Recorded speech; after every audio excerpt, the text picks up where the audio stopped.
So now that we've looked at all these, I want to just mention a couple notes to end this section on the patent drawings. First of all, use whatever tools you have available to you. I know some people are very computer literate and they can go through and they have lots of programs and they can create very fancy drawings. If that suits you, go ahead and do it. Just don't lose sight of the fact that you want to be able to clearly convey what your invention is, and more detailed drawings sometimes make it difficult to convey what the invention really is. If you don't have access to or don't have the skills to use a computer like that, simply drawing a sketch on a piece of paper works just fine. You can then scan that in on a copier, you can scan that in with your phone, take a picture of it, whatever it is you need to do.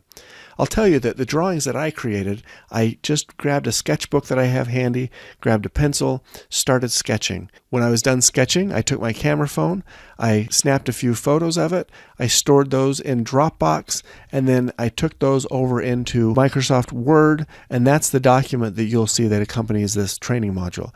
It's simply a Microsoft Word document with my photos in there.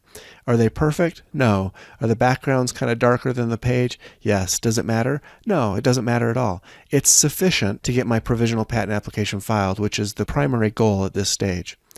If you do have access to AutoCAD, just remember, don't get carried away. You don't need to create manufacturing drawings at this point, and that's going to slow your patent process down.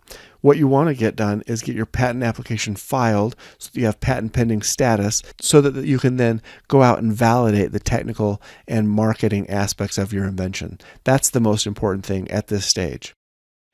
So in the end, really, what you want to do is just create drawings that work for you, that convey your invention, and that are in a format that you can create, and you can eventually get onto your computer and turn into a PDF. And I'll show you the PDF side of it later in a different module, so don't worry about that yet. Just get those pictures into a program that you can paste them into your drawing file at some point, and then we'll go from there. That's it. You should now be able to create patent drawings for your invention by following the framework and using whatever tools are available to you.